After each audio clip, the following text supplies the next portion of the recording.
Muslims living in Britain and Muslims living in Canada, Muslims living in Australia, Muslims living in the Muslim lands. Where is your vision for the next 50 years? We can have a global vision and we can have a local vision. I believe we should have at least 3 prime ministers in the next 50 years, right? In Britain and in Canada. This is the solution. This is going towards a positive revival of the Muslim Ummah. I want to see the whole world led by a just Khalifa. And there's no shame in saying this. We want our caliphate back, and we have our caliphate that you took from us because you beat us because we were so weak. I'm making it very clear that Sharia, the law of Islam, is paramount. It cannot be changed. I believe in every single dot of it. I do not believe it can be changed. It can be altered. It can be removed. It can be cancelled.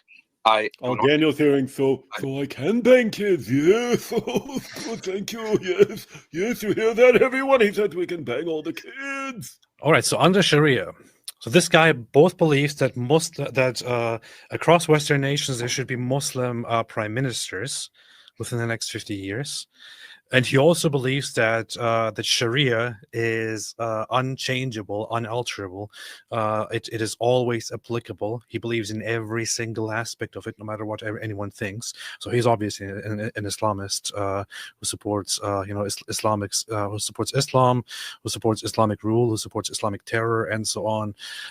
Who is a Sharia jihadist, and who probably, he needs to be treated accordingly. But Sharia would mean that, first of all, Islamic law should be fully implemented. Islam should be rule of law.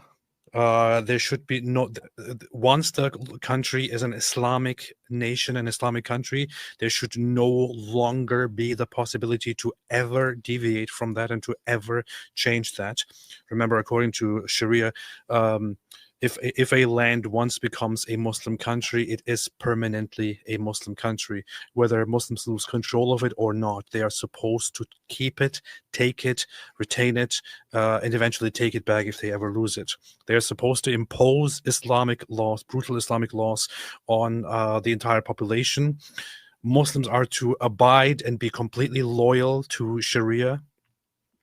The non-Muslims, the Christians and Jews, if they don't accept Islam, they are supposed to be subjugated and who pay protection money. If they don't pay protection money, they are killed. They are fair game. If they do pay protection money, then they are basically subjects of the Muslims who are treated as lesser beings and are constantly humiliated in order to eventually coerce them to become Muslims. Slavery is there. I don't know what I'm counting here. Slavery is there. Sex slavery is there. Killing apostates is there. Killing blasphemers. Turning women into second-class beings, and so on, who are basically properties. What else is there, David? What else is there about this beautiful Sharia? Nothing but good. Nothing but good stuff. Nothing but good stuff. So that's basically what we're dealing with here. He wants nothing but good stuff for the entire Western world. And he says he has a vision for the next 50 years. I just want to ask the non-Muslims here, what's your vision for the next 50 years? I would say that, unfortunately, lots of people are so blind. And of course, we also have non-Muslim religious leaders telling us how Islam is actually totally cool and they're our brothers and sisters. And at the same time, the Muslims are here saying that they want to take over. This is what we are confronted with and faced with. It's kind of dark, man. It's kind of dark.